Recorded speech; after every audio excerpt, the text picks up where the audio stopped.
Hola, soy Fesabi y hoy nos encontramos aquí con Ameyali, que es maestra y tiene licenciatura en arquitectura. Entonces, hola Ameyali, muchas gracias por venir y acompañarnos. De nada, Fe.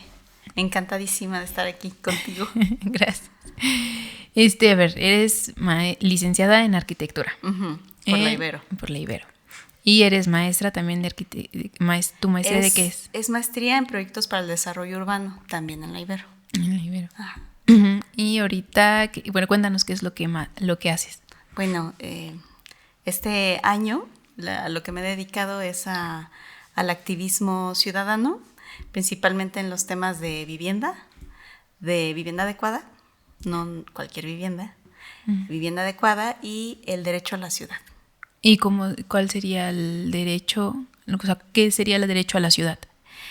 El derecho a la ciudad está contemplado ya en la Constitución. Ya dejamos de ser Distrito Federal, tenemos nuestra Constitución y uno de los capítulos importantes es el derecho a la ciudad, ¿no? Entonces, este derecho a la ciudad lo que hace es uno de los derechos sociales, culturales, ambientales, ¿no? que ya se entiende el derecho como de una manera más integral, más colectiva. Entonces, no solo engloba o el derecho al agua o el derecho a la vivienda por separado, sino que ya lo ve desde una perspectiva más integral y más global. Entonces, el derecho a la ciudad en la Ciudad de México, pues tiene que ver, obvio, para mí el centro de esos derechos son el derecho a la vivienda adecuada. Y el derecho a la vivienda adecuada, pues a su vez, así tiene muchas dimensiones. Por ejemplo, que sea adecuada a tu cultura, a tu contexto, ¿no? Por ejemplo, yo tengo derecho a una vivienda digna, ¿no? De hecho, la Constitución marca eso. Pero no, o sea, mi derecho no puede ser en Quintana Roo o en Monterrey. O sea, tiene que ser donde yo tengo mis lazos emocionales, mis lazos familiares, donde yo he crecido y he generado un tejido social. O,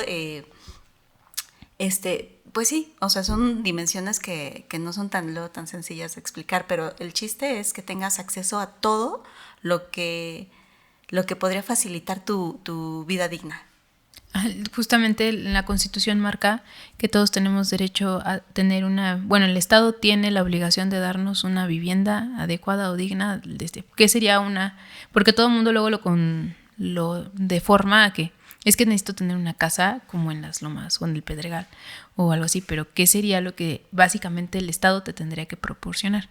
Claro, en el caso de la Ciudad de México es acceso al agua, el acceso debe ser constante, no cada tercer día, ¿no? Tiene que estar cerca de fuentes de trabajo, cerca de equipamiento, cerca de escuelas, hospitales, ¿no?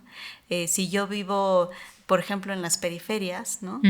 Que tenemos un problema muy grande de vivienda, pues sí, la gente tiene vivienda, pero no es adecuada. ¿Por qué? Porque no hay escuelas, ¿no? O sea, los niños no pueden ir a la escuela cerca de su casa, o las familias tienen que desplazarse 2 municipios más 2 alcaldías, ¿no? Para llegar al trabajo. Entonces, estos traslados tan largos que se generan por no tener una vivienda adecuada en la Ciudad de México es el gran problema de movilidad, ¿no? No tanto los medios de transporte, sino que no hay acceso a una vivienda adecuada en la Ciudad de México. Y, por ejemplo, también que sea accesible.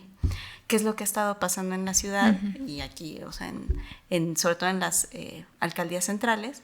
Pues que se hacen desarrollos inmobiliarios de vivienda, o sea, sí hay una oferta de vivienda, pero pues está fuera del alcance de la gente, de la población, de los jóvenes. Sí, pues es que el poder adquisitivo que existe ahorita en la población es menor al que es el precio mobiliario que hay, ¿no?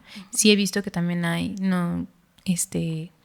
programas de apoyo para una vivienda, pero son nada más para ciertos tipos de trabajadores, ¿no? No son para todos los trabajadores del Estado, de los que trabajan en el gobierno, ¿no? Creo que solamente creo que vi que era nada más para el Fobiste, la otra vez fue Fobiste o Viste o algo así, que son nada más para los trabajadores del gobierno. Pero ¿cómo le puedes decir al Estado que te proporcione a ti tus derechos, ¿no? La obligación que él tiene en base a la Constitución y que te proporcione derechos. Porque en Iztapalapa luego no hay agua. Ajá. Ajá. No, en Tlalpan, arriba en el Ajusco, no llega mucho el agua. Así es. Entonces vemos la complejidad de lo que es la vivienda adecuada, ¿no? Que tiene que ver con muchas cosas, con la infraestructura, por ejemplo, lo que dices del agua. Tenemos, ahí es un problema de planeación del ordenamiento territorial, ¿no? Que es ahorita el tema en el que estoy también muy activa, que es la aprobación del Programa General de Ordenamiento Territorial. Si tú no planeas los asentamientos humanos como te lo establece constitucionalmente en el artículo 26, todos los mexicanos tenemos derecho a vivir en asentamientos humanos planeados. Si tú no lo ves así, desde la planeación va a ser muy difícil dar las condiciones. Entonces, engloba toda una visión. Por ejemplo, esto del agua es la falta de visión que hemos tenido en toda el área metropolitana del manejo del agua. ¿Qué hacemos? Estamos sobreexplotando el acuífero, ¿no? Ya sabemos que ya nos amenazan con el día cero, el día que la ciudad se va a quedar sin agua, etcétera. En conjunto con los pueblos originarios, que me han permitido acompañarlos en algunos momentos, establecen que no es sequía, es saqueo, ¿no? Entonces hay una desigualdad en el otorgamiento de pozos, ¿no? Por ejemplo, de agua, en presas o refresqueras. ¿Qué presas establecen en la Ciudad de México? Por ejemplo, una de las importantes y que nos ha afectado mucho es Grupo Modelo. También está, me parece, Bonafont. Entonces es un acaparamiento del agua. Se supone que esas empresas tienen su programa para el tratamiento de agua, ¿no?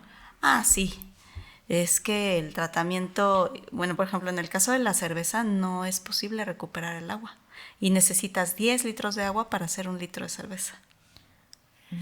Entonces hay un acaparamiento del agua por parte de grandes corporaciones o grandes desarrollos y hay colonias enteras en otra parte de la ciudad que no tienen agua cuando se trata del mismo acuífero. Entonces, ¿y cuáles son los acuíferos que nos surten a la Ciudad de México aparte del... Ay, no, se me fue el nombre. Bueno, es que el acuífero es subterráneo, ¿no? O sea, es agua que se ha podido permear a través del suelo de conservación. El suelo de conservación, pues la Sierra del Chichinautzin, del Ajusco, el Desierto de los Leones.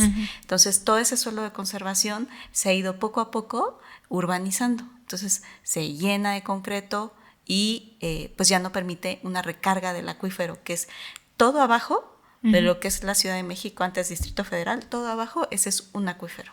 Pero ese acuífero pertenece a una cuenca, que es la cuenca del Valle de México. Entonces está la de Texcoco y hay otros acuíferos que sí a lo mejor tienen disponibilidad, pero la de la ciudad, el acuífero que está debajo de la Ciudad de México ya no tiene disponibilidad. ¿Por qué? Porque no está recargando como debería. Sí, porque si vemos el mapa de la antigüedad, lo que era México Tenochtitlán, pues todo era lago y éramos pocos asentamientos de que era el cemento, ¿no? Ya que fuimos creciendo, pues está el canal del viaducto, ¿no? Antes era pura agua y pues nos los vamos acabando. ¿Cuántos ríos, no? Entonces, a ver si expliqué bien, lo que tú haces es buscar que las personas o la sociedad conlleven una buena infraestructura para que puedan obtener el agua. Que puedan planear, que el Estado planee adecuadamente el crecimiento de la Ciudad de México. ¿Y cómo podría planear el Estado? Porque pues obviamente crecimos, o sea, el Tenochtitlan, ¿no? Crece, vienen los españoles, nos conquistan, después de los españoles que quedan la Nueva España. Y ellos pues no planearon un asentamiento. Dice, ahí vamos. Luego vienen... Se van construyendo al ladito y al ladito. Ajá, y al ladito y al ladito. Como las carreteras, ¿no? Que donde abres camino, ahí va a haber asentamiento, ¿no? Y no hay una planeación, sino es por medio de la necesidad que se va desarrollando dentro de la población. Y ya pues tan es así que vemos casas en la Roma, la Nápoles, la Condesa y todo eso, antiguas, que no tienen un lugar de estacionamiento, porque pues no... En ese momento no se necesitaba. Sí habían carros, pero bueno, habían carretillas de caballos. Y dicen, no, pues habían establos al lado, ¿no? Y después sí habían carritos, pero esos grandotes, negritos o algo así. Y pues no, como los dejas afuera, ¿no? Y ahorita hay varias casas que la necesidad de tener un carro, ¿no? Sí. Y pues ahí, o sea, la infraestructura, o sea, la sociedad te fue llevando a crecimiento. Entonces no creo que haya sido como una planeación, ay, pues derrumba toda la ciudad y vuelve a construir, ¿no? Pero, por ejemplo, ahorita que dices, ¿no? Casas que sí tenían cochera. Las colonias centrales sí contaron con una planeación, aunque no planearon, sí, no, bueno, lo que es la colonia Juárez, o sea, sí tuvieron una traza, ¿no? Se diseñaron calles, se diseñaron el tamaño de los lotes, un espacio de recarga, ¿no? Un área libre, etcétera, ¿no? O sea, ahí estamos bien. Vámonos para las periferias, los asentamientos irregulares. ¿Qué sucede? Pues o sea, construir como puedas tu casa en donde se te ocurra.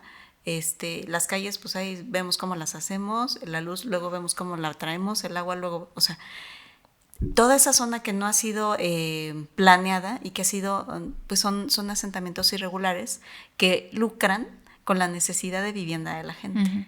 Y esa vivienda no es adecuada. ¿Por qué no es adecuada? Porque está atentando contra el derecho de esas futuras generaciones que no van a tener agua por estarse asentando en suelo de conservación. Entonces, el ser humano atenta contra sí mismo cuando no vemos más allá de la necesidad inmediata. Exactamente. Y de hecho hay gente que va y se asienta en los cerros. Sí. Y pues hazle entender, o sea, es como se les llaman los paracaidistas, y construyen su casita, esto, porque tienen una necesidad de vivienda, ¿no? Que y hay quienes abusan de esa necesidad. ¿Y cómo abusan? Pues lo que ha pasado desde hace un siglo fácil es que hay fuerzas políticas que prometen vivienda a la gente. Entonces, inscríbete aquí, dame tus votos y te voy a dar una vivienda. Y los ponen en lugares que no son adecuados o que no tienen la suficiente planeación porque obviamente son irregulares, o sea, no tienen permisos para estar ahí realmente. Y esto no hace de la gente pues delincuente ni nada por el estilo. Al contrario, son víctimas de una falta de planeación por parte del Estado. ¿Qué es lo que podría hacer el Estado? Pues definitivamente reubicar a esas viviendas, esas Pero familias. Es difícil cuando ya la familia lleva 10 años viviendo en un solo lugar y que llega el Estado, mira, te voy a quitar de aquí y ya vete a otro lado. Pero actualmente, ahorita, siguen invadiendo. Sí. Sí, suelo de conservación. En Tláhuac, me tocó ver hace 6 meses cómo ya donde el suelo de conservación puede tener un uso, por ejemplo, el rural, ¿no? Con cultivo de bajo impacto. Y ya la parcela de al lado de una conocida, ya estaban fraccionando la parcela rural para hacer vivienda. Entonces, ¿y eso fue por parte de una empresa privada? No, son operadores políticos que los cooptan, les prometen la vivienda, más que la vivienda les prometen el terreno, ¿no? Porque la gente paga la construcción de su vivienda. Sí, de hecho, también lo que se me hace que veo con tema legal es cómo puedes obtener las escrituras de ese predio. No las tienen. Ajá, y luego se hace la prescripción positiva o la prescripción negativa, ¿no? Y el dueño que es real, el propietario que está en escrituración, pues dice, ya valí que eso, ¿no? Sí, pero a veces el mismo dueño, por esta falta de conocimiento o por motivaciones externas, sí les está vendiendo o sí les está dando el permiso de asentarse ahí, pero no tienen el uso, o sea, el uso es rural, no residencial. Sí, es que justamente el uso de los suelos está, por lo que sé, es que está fraccionando a toda la Ciudad de México, está en un mapa y se fracciona y dice zona industrial, zona comercial, zona de habitaciones. Obviamente es por colonias, ¿no? Como se va dando el uso. Hay personas que cambian el uso de su inmueble, por ejemplo, a tema comercial, ¿no? Para poder rentarlo y le hacen las modificaciones, lo rentan y ya es otra cosa. ¿No? Yo creo que en algunos lugares de la Ciudad de México eso es imposible, hacer el cambio del uso de suelo. Pues es que pasa esto de la prescripción, ¿no? O siguen irregulares, pero entonces tienes a cuánta población en un lugar sin agua, sin luz, sin drenaje. Y entonces estás atentando también contra sus derechos humanos, ¿no? Que es todo el mundo tiene derecho al agua, entonces el Estado está obligado a darles agua, pero es un asentamiento irregular. Entonces, ¿qué podemos hacer? Pues lo primero es vigilar que no haya nuevas invasiones en el suelo de conservación y sí tratar de, o sea, obviamente es difícil, ¿no? Reubicar. Pero hay muchos ejemplos en otros lados de cómo se hacen las reubicaciones con estricto respeto a los derechos de las personas, de las familias, ¿no? ¿Y a ti te ha tocado reubicar a familias? No.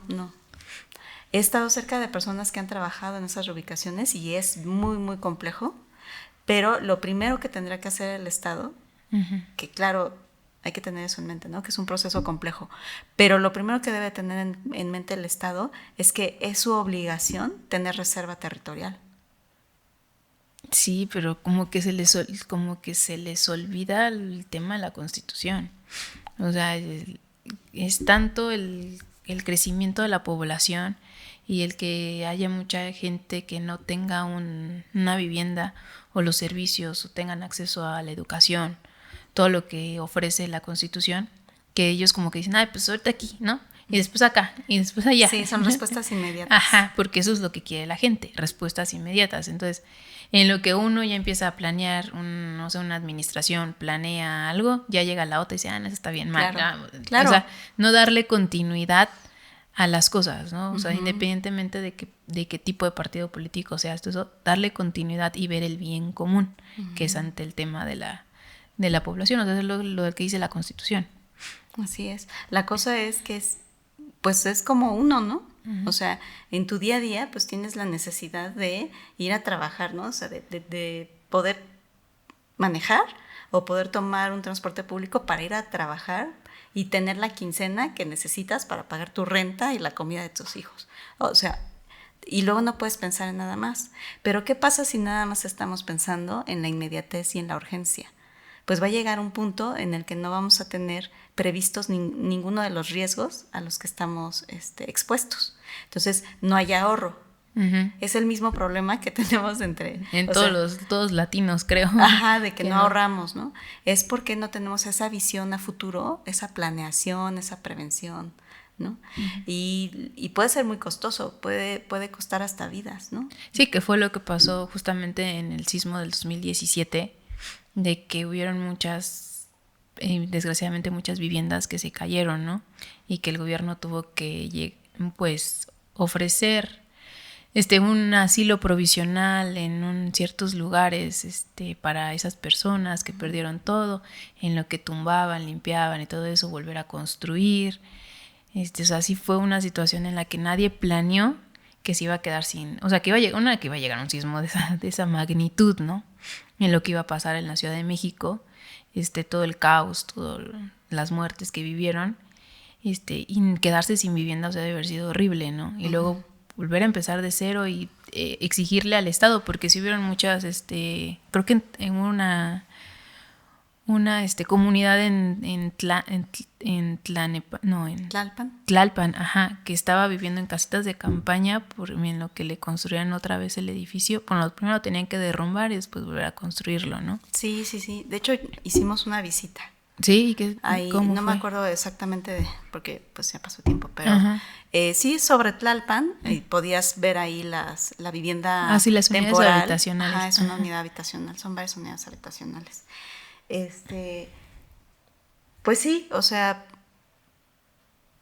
en primera ahí pues hubo una falta de observancia del reglamento de construcción, ¿no? Es lo que dicen, que no construyeron como era adecuado a la zona. Sí, o permites que haya obras que modifican las edificaciones sin tener en cuenta pues que vivimos en una zona sísmica, entonces pues yo tiro este muro, tiro este otro muro, ¿no? Para hacer abajo un restaurante, una lonchería. Exactamente, llega a suceder eso con las personas, y yo he visto, viven en casas habitacionales, es una residencial, y dicen, ay, pues voy a modificar. Le dije, o sea, ¿y vas con un arquitecto para hacer la modificación? No, con una persona así, ya me dijo que va a quitar este muro. Sí, con el albañil. Ajá. Digo, con todo respeto para exactamente, porque hay albañiles que tienen todo el conocimiento y solamente les falta el título.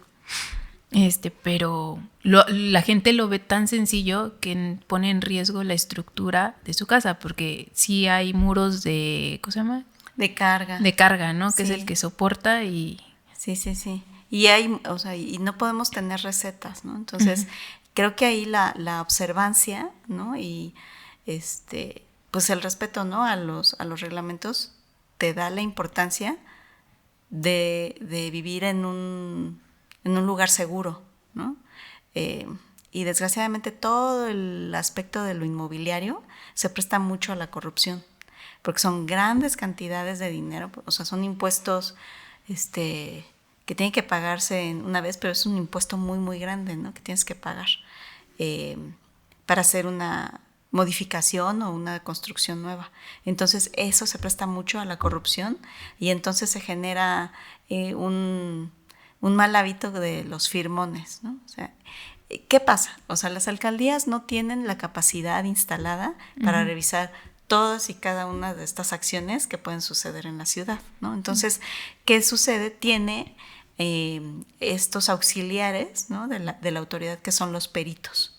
Okay. El DRO, ¿no? Que es el director responsable de obra, y que ese DRO debe observar los reglamentos y las normas técnicas complementarias. Porque el reglamento te dice cosas administrativas, pero las normas técnicas complementarias te hablan más de la estructura de las instalaciones. ¿Y los RDO son arquitectos? El DRO puede ser ingeniero civil, arquitecto u otro similar. Lo cual también puede ser muy peligroso porque permite el acceso a profesiones que no tienen ese conocimiento en estructuras y desgraciadamente se les da ese título. Y entonces solo firman, no revisan realmente el proyecto, ¿no? En cuanto a cálculo estructural, o cuando está la obra, el DRO debe de revisar que se haya hecho correctamente todo el doblado de las varillas. Pues lo debe de revisar y si no está bien toda esa parte de la varilla del acero, pues debe de tener el colado y hasta que no se haga bien, ya hacer el colado del concreto, porque tampoco hay manera de revisar si no es en el proceso de obra, si está bien construido o no. Y por eso los DRO es una figura tan importante en la prevención de riesgos por sismo. Y cuando fuiste aquí a la unidad habitacional de Tlalpan, ¿qué fue lo que observaste? Sí hubo debilitamiento de la estructura, es decir, sí quitaron muros. O sea, fue la misma gente que sí. quitó los muros. Sí. Y bueno, también no lo vi, pero puede ser la carga que le ponen. Si usan un departamento de bodega, que por ejemplo eso pasa mucho en el centro, ¿no? Si usan un departamento de bodega, pues le están metiendo una carga para la que no está preparada. Hubo otras edificaciones que no fue tanto por responsabilidad de los usuarios, sino por corrupción inmobiliaria, ¿no? Que esas fueron en la Condesa, ¿no? Que escuché que algunas hubo unas fisuras en la Condesa y eran departamentos nuevos, ¿no? Sí. Residenciales nuevos, que tenían mucha fisura y en esa época se contrató muchísimos arquitectos para que revisaran las estructuras de los edificios, más que nada las personas que rentaban, los arrendadores, también los gobiernos, en las oficinas de gobierno, revisar estructuras. Bueno, en la Condesa lo que pasó, más que esta cuestión de corrupción, Reforma no estaba así en el 85. O sea, ¿cómo? Con tantas torres, ¿no? Sí. Con torres de 40, 50, 60 niveles. Y la cantidad de torres que hay en Reforma, si tú lo ves, digamos, con ojo de pájaro, y ojo de águila desde lejos, en la altura, tú vas a ver que es un muro. Es como si fuera un muro de cristal, que en realidad funciona como un dique en el mar. Entonces, llega la onda de Atlisco, porque aparte nunca nos había llegado un sismo de ese lado, por eso no sonó la alarma. Ya no tenemos tiempo para evacuar. No, pues de hecho, justamente cuando suena la alarma ya estaba sintiendo que todo se movía. Sí, y no porque vino de otro lado, donde no hay sensores. Entonces viene la ola de Atlisco, choca con Reforma, y ¿qué pasa cuando una ola de mar pega con algo? Pues se regresa. Entonces la Condesa y la Juárez estuvieron muy afectadas porque encontraron como un doble sismo. Oh, eso nadie lo sabe. O sea, todo el mundo piensa que nada más fue así y ya, o sea, lo del doble sismo no. Sí, ¿no? Estas estructuras tan grandes de concreto en conjunto tienen repercusiones muy graves. Y eso lo saben ingenieros en mecánica de suelo, pero de manera muy sofisticada, ¿no? es la importancia como de hacer prospectiva, ¿no? De anticipaciones, no solo de pronósticos y predicciones. Todo este análisis de la incertidumbre, de lo que puede pasar, se llama prospectiva. Entonces para eso se genera el Instituto de Planeación Democrática y Prospectiva de la Ciudad de México. Okay. Entonces, estos estudios, estas anticipaciones que pueden hacer científicos, pues deben de salir de este tipo de institutos. Pero si no lo hacen, por ejemplo, dicen, no podemos adivinar un sismo, pero sí puedes prevenir, ¿no? Anticiparte. ¿Sabes qué? O sea, estamos en un lago, ¿no? Estamos en una gelatina de tierra aquí en la Ciudad de México. ¿Qué pasa si yo tengo aquí unas estructuras de concreto que así como están para arriba, están para abajo? Sí, porque pues sí, obviamente cuando hacen los edificios tienen la cimentación. Tienen que excavar como ¿cuántos metros? 70. No sé, técnicamente. Sí, o sea, está casi igual para abajo. Entonces, es un dique. Entonces, eso va a modificar la dinámica del suelo. Y es cuando deberían de ponerse rígidos en la construcción menor de edificios alrededor, ¿no? Porque si bien han sido... O no permitir, o no cambiar tanto el entorno de forma que no tengas control sobre los efectos que eso puede tener. Y de eso se trata la planeación. Muchas veces el Estado dice, sí, vamos a promover, ¿no? Aquí la construcción de torres, ¿no? Se ve padrísimo, así con cristal, qué moderna la Ciudad de México. Y sí, ¿y cuál es la afectación, ¿no?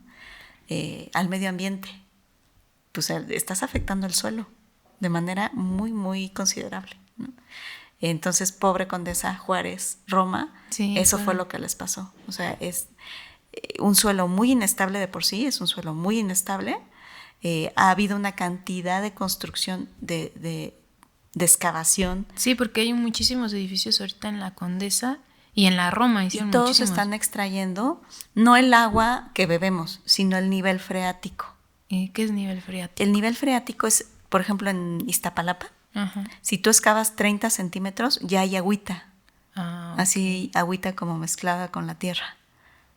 Acá, o sea, te vas acercando hacia la cordillera, hacia el bosque de agua, y esa agua va teniendo otra profundidad, ¿no? Sí. No sé, a los 3 metros ya te encuentras agua. ¿Qué entonces tienes que hacer para hacer sótanos? Para construir sótanos tienes que estar extrayendo el agua 24 por 24. Entonces está secando, o sea, obviamente en tiempo de sequía, ¿no? Pues está seco, en tiempo de lluvias pues va a estar más saturado. Por eso hay luego edificios que tienen muchísimo humedad en lo que son sótanos, casi hasta el primer piso, ¿no? Que es siempre los donde están los autos, es la parte de sótanos y la habitación de arriba. Y eso sí es peligroso, ¿no? Porque va afectando a lo que es... A la estructura, pues sí, es un problema muy, muy grave. Me tocó ir a otro edificio en Tlalpan, que la losa, digamos... Cuando tú estás arriba del suelo, la losa pues es la que tienes acá arriba de ti, y entonces tienes cargas que están empujando hacia abajo esa losa, por eso le tienes que poner traves. Pero cuando estás debajo del suelo, no es la gravedad lo que gana, sino el empuje de este líquido que se llama nivel freático. Entonces tú tienes que diseñar la cimentación para que aguante no solo la estructura que tiene arriba, sino el empuje hidrostático, el empuje de estos líquidos. Es una cosa súper, súper compleja. Bueno, llego a la losa que digamos está en contacto con el nivel freático y está totalmente inundado, sin que haya llovido, pues, porque el suelo está saturado, tiene mucha agua y se rompe la losa. Es como que la naturaleza tiene memoria. Es una cosa súper grave, es una cosa muy, muy, muy grave. Y no lo hicieron con la estructura adecuada para haber desarrollado ese inmueble. Sí, por ejemplo, llega un profesional de la construcción o llega un trabajador de la construcción y abre la losa. Y no sé, o sea, y realmente está afectando una estructura pues muy crítica, ¿no? ¿Y ese edificio tuvo pérdida total? No. Ahorita están con el problema, ¿no? O sea, derivado del sismo, pues hubo evidentemente alguna fisura, alguna fractura que debió de tratarse de otra manera, pero llamaron a un trabajador de la construcción abre la losa y le da en la torre a toda la estructura de abajo. O sea, lo que debe de hacer la gente es acercarse realmente a los profesionales. Y no cualquiera, ¿eh? O sea, tienen que ir con pues ahora sí que una recomendación de que ya han trabajado ese tipo de problemas antes las personas que vas a contratar.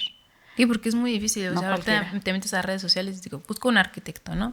Y se ofertan muchos y hay mucha oferta y ya no sabes a cuál escoger, ¿no? Sí, es súper difícil. Ahora sí que he tenido la oportunidad, desarrollé 3 megaproyectos profesionalmente. ¿A cuáles?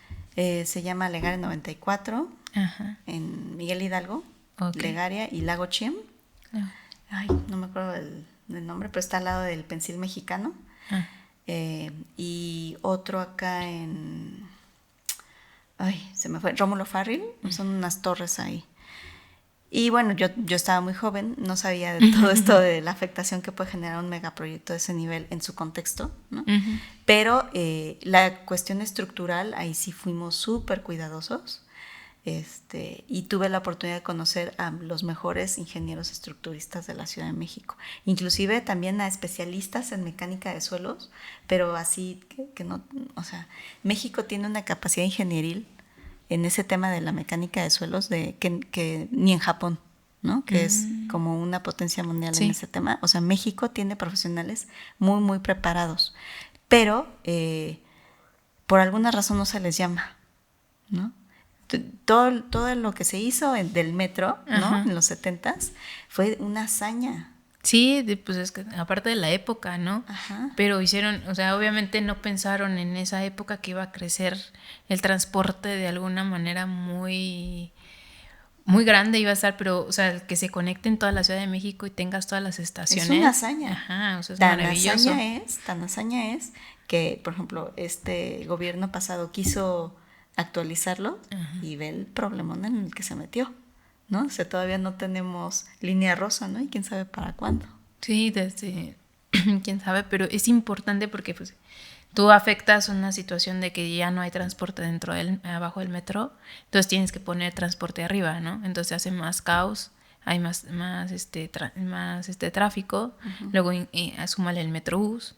Que fíjate que sí, y he hecho varios sondeos, trabajo con vecinos de Chile, Mole y Pozole, pero tengo un taller de impactos e indicadores ciudadanos para entender, o sea, como no al ahí se va un problema, sino realmente con los pelos de la burra en la mano, qué números, qué área, qué cantidad de población, es realmente el impacto que estamos buscando o que queremos saber el indicador, ¿no? Entonces, en el último taller que hice para como definir los elementos críticos y estratégicos, el que salió en la opinión de ese taller fue la movilidad, ¿no?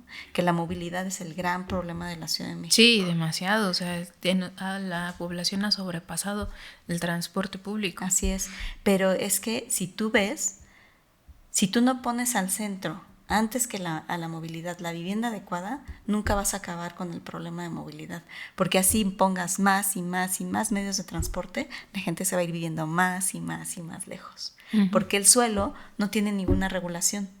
Entonces, lo que se ha hecho en otros países para garantizar que la vivienda sea accesible en cualquier punto de la ciudad son las reservas territoriales. Entonces, si tú tienes un predio desocupado, tu estado lo que deberías de tener es el poder para tener una reserva territorial, casi que estar buscando la reserva territorial constantemente. Y en ese punto, controlar el suelo, el valor del suelo y tener vivienda social.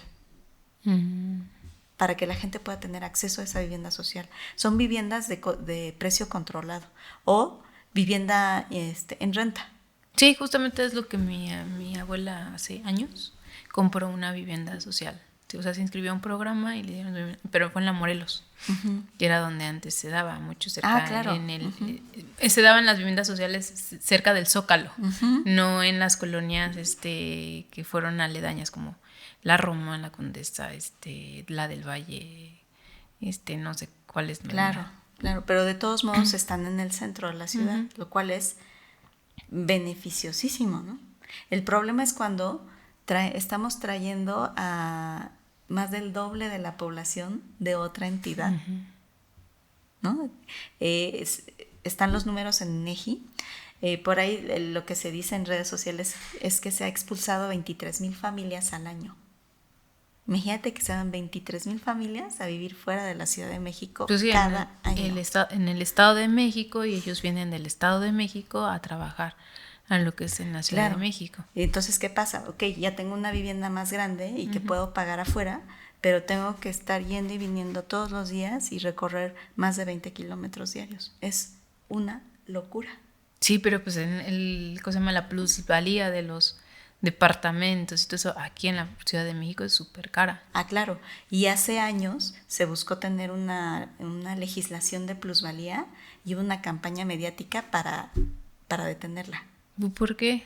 Pues porque a los desarrolladores inmobiliarios no les convenía, ¿no? A ti te conviene que todo vaya subiendo de precio. Sí, porque se supone que... Y es un fenómeno mundial, o sea, no solo pasa aquí en la Ciudad de México. Entonces, por eso te digo que hay otros lados, hay otros países que sí han buscado la forma de que la población permanezca en el centro de la ciudad y que no se tenga que ir a las periferias para perder tejido social, equipamiento, trabajo, educación, salud.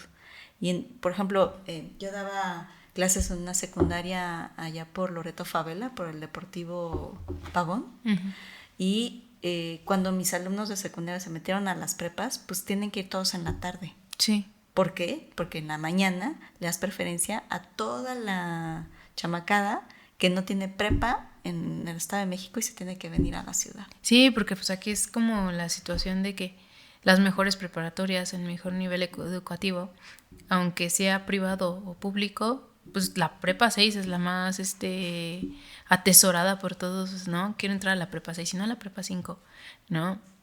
Que son las más que recuerdo que siempre decían, no, voy a hacer el examen y esas son las que voy a poner. Sí, y lo que tendría que suceder es que se replicara ese modelo en otro lado. Eso sería una verdadera política de Estado, ¿no? No nada más dejar todo a como se dé de forma espontánea, ¿no? Ajá, sino tener una planeación. Como que la UNAM, ¿no? Que también la UNAM abarca mucha gente, como muchos estudiantes, lo que es la UNAM y la IPN, el Poli. La UAM. La UAM. Que vienen todos los estudiantes de afuera y empiezan a rentar cuartitos en la parte... ¿en cuál? Estoy acá. Okay. Que bueno, como decía, que los estudiantes vienen de afuera y quieren según estudiar en lo que es la UNAM, en la Poli, en pero trae esa población de afuera, cuando yo creo que en los estados debería de existir universidades similares, ¿no? Sí, en el Estado de México sobre todo, que ha estado eludiendo esa responsabilidad. Pero entonces no puedes planear en un asentamiento como este, que no solo es una metrópoli, sino que es una megalópoli, es una de las ciudades más grandes del mundo. No puedes planear solo pensando en la Ciudad de México, antes Distrito Federal. Tienes que planear con visión de metrópoli. Pero es que, ¿y crees que ahorita el gobierno esté planeando con visión de metrópoli? Debería, porque, o sea, la planeación viene desde el Plan Nacional de Desarrollo, ¿no? Todos los gobiernos tienen que hacer su Plan Nacional de Desarrollo. Y de ahí deriva una Estrategia Nacional de Ordenamiento Territorial. Esa se hizo hace como 2-3 años, apenas. Y ahí dentro dice, pues esta zona necesita una comisión para la implementación del programa de ordenamiento de la cuenca. Entonces, planeas la cuenca, ¿no? ¿Cómo está el agua? ¿De dónde la vamos a traer?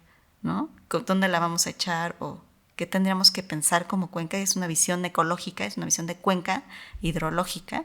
Y luego ya piensas como metrópoli.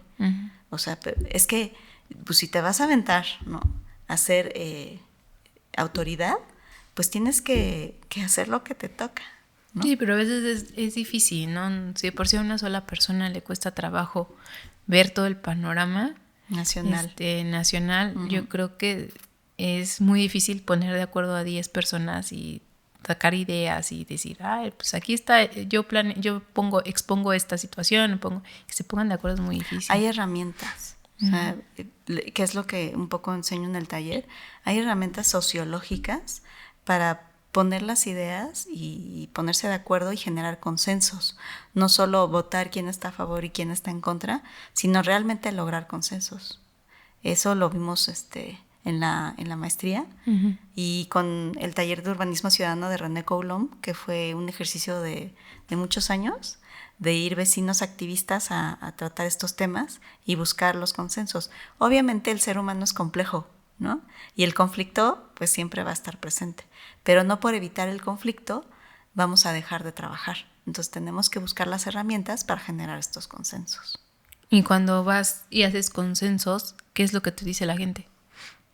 Lo que pasa es que el consenso se genera a través de tiempo, ¿no? Entonces tú, en participación ciudadana hay una teoría que se llama la escalera de la participación ciudadana. Entonces tú primero tienes, como autoridad, primero tienes que escuchar, ¿no? A ver, díganme todo. Ok, ya escuché más o menos cuáles son los problemas, me voy a campo a hacer mis estudios, ¿no? Y hago encuestas, hago levantamientos, mapitas, o sea, que es un trabajo arduo. Sí, un trabajo de gabinete, ¿no? Que se le llama, de campo y de gabinete. Entonces tú ya haces un diagnóstico, pero ya lo hiciste sensibilizado con la opinión de la gente, ¿no? Entonces, obviamente le vas a poner atención a la causa de los problemas que están manifestándose. Entonces, tú ya que tienes este trabajo realizado, lo debes de regresar para que la gente lo entienda, ¿no? Entonces, les estás dando información, ahí estamos en la etapa de información. Aquí está este plano, ¿cómo lo ves? Este mapita, ¿estás de acuerdo con él o no? La gente, por vivir en el lugar, va a saber más que cualquier urbanista, arquitecto. Es una cosa impresionante. A los arquitectos le llamamos el genius logi, o sea, el genio del lugar, ¿no? Okay. Lo adquieres por vivir ahí, ¿no? Y la gente que tiene años, pues tiene conocimiento de años, ¿no? Pues es que hace 50 años sí se inundó. O sea, eso es importantísimo, ¿no? Porque en una crecida típica, pues ya sabes que ese es el primer lugar que se va a inundar. Entonces, lo mejor lo que hacen es preguntarle a la gente para que tendrían que, o sea, para que sepas como que la historia del, ¿cómo se llama? De la colonia, y sepas, pues aquí se va a inundar, la otra vez hace unos 20 años la reserva se inundó. Aquí hay mucho, no sé, en ese campo baldío hay una plaga de lagartijas, llegan, por así decirlo, ¿no? Entonces, obviamente esa casa va a tener en algún momento, pues, una plaga, ¿no? De lagartijas, porque pues las lagartijas no van a saber, es que aquí ya vinieron a vivir a otras personas, ¿no? Ya no podemos ir ahí. Claro. ¿No? Como las mariposas monarcas que van cambiando y llegan a lugares en lo que dicen, es que llegaron muchas mariposas monarcas, sí, pero pues antes ahí era el lugar de ellos. Ajá, ¿no? Nosotros llegamos, a donde llegaban. Nosotros llegamos a invadir. Así es.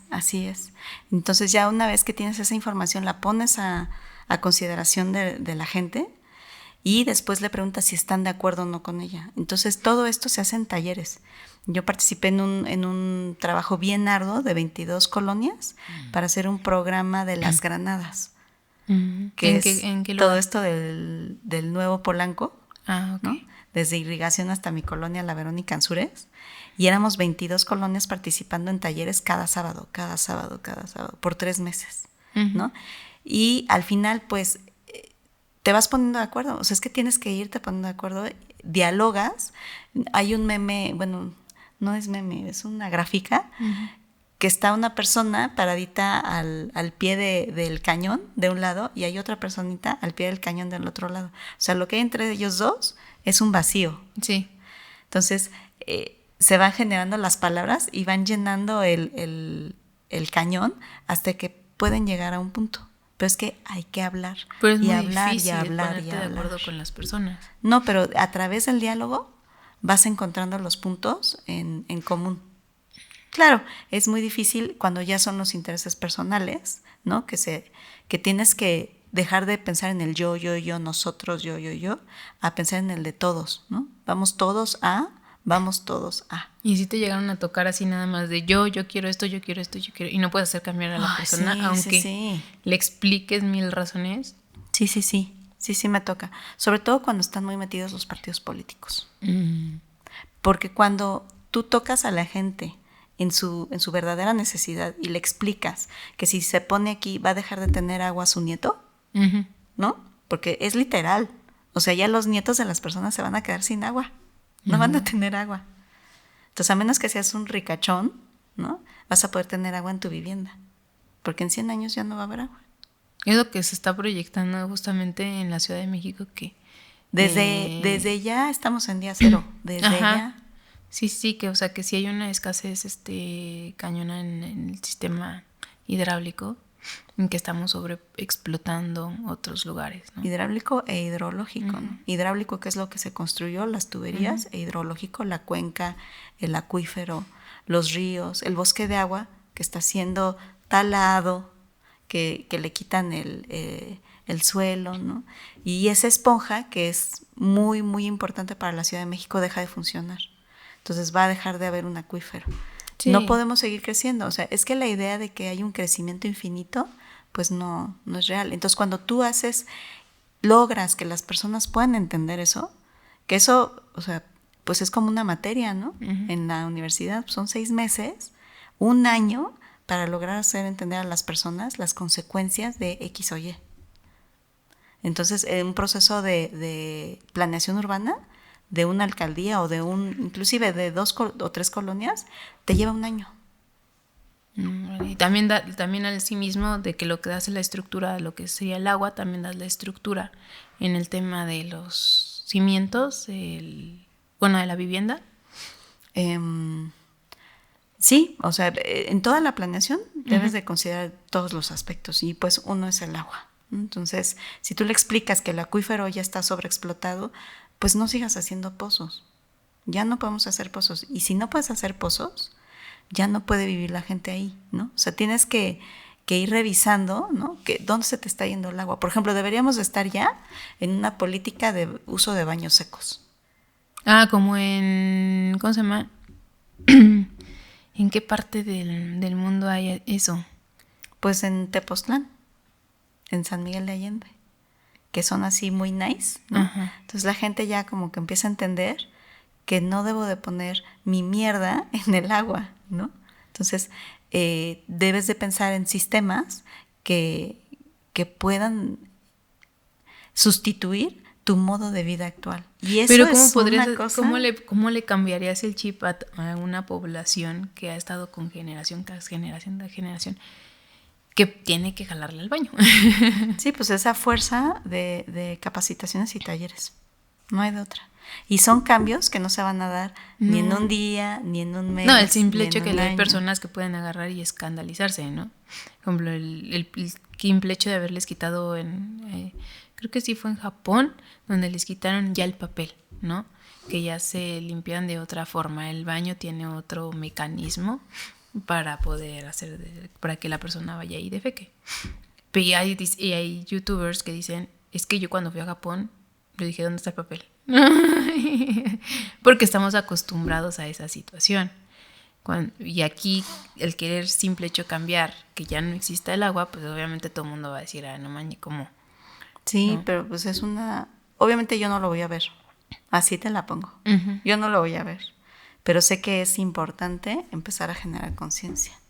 Entonces, por ejemplo, en mi labor docente, que es una de las cosas que más amo, o sea, a todos mis alumnos de secundaria, preparatoria, universidad y maestría, les digo del baño seco y les muestro cómo funciona, cuál es el éxito del baño seco, que se deben de separar los sólidos de los líquidos, que los sólidos deben de servir para composta. Entonces debes de tener un lugar donde esa composta se dirija. Ay, pero, o sea, no estoy en pero muchas personas dicen, ay, ¿cómo? Ya sé. Se escandalizan, o sea, es la primera situación que tienes, es algo negativo. Así es. La reacción negativa de las personas que, ay, ¿cómo? Pero pues finalmente así decían del voto de la mujer, ¿no? O sea, ¿cómo va a votar una mujer? Bueno, pues obviamente las generaciones van cambiando, tienes que hacer que evolucione su mente, darle los beneficios que conlleva el voto de la mujer, el voto de tener un baño seco y todo el rollo, ¿no? También el tener una vivienda que sea acorde, adecuada, que puedas tener en tu vivienda. Yo creo que nadie en esta población de la Ciudad de México tiene un plano estructural de su casa. Ah, claro.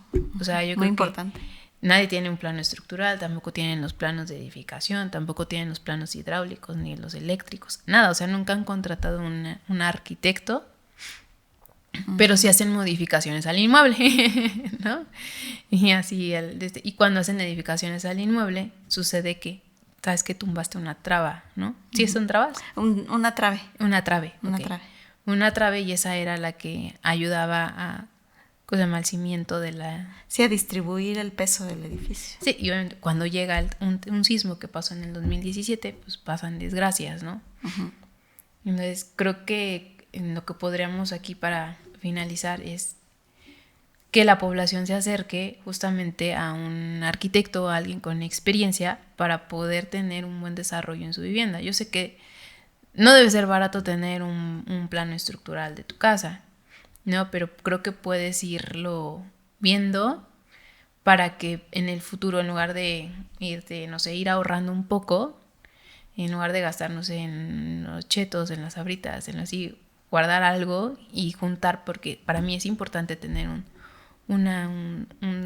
plano estructural. O a lo mejor no un plano estructural, pero sí un análisis. Uh-huh. Un análisis que te diga, aquí sí puedes estar en un sismo. Uh-huh. Imagínate qué importante sería saber cuál es la zona de menor riesgo de tu casa. Ah, eso sería súper padre, porque eso fue lo que sucedió en uno de los inmuebles que se cayó, que vi en un video, que la gente sale, dicen, ya pasó como un poquito, cuando regresa a recoger sus cosas, el edificio se cae.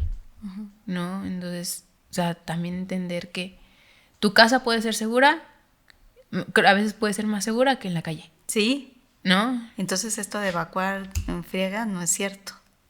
O sea, tratar de buscar la seguridad, porque, o sea, no estamos exentos de que pueda llegar otro sismo y pueda volver a pegar con la placa de reforma, ahora que es lo que aprendí, con el dique de reforma, y replegarlo otra vez y que sea, como dices, doble sismo, ¿no?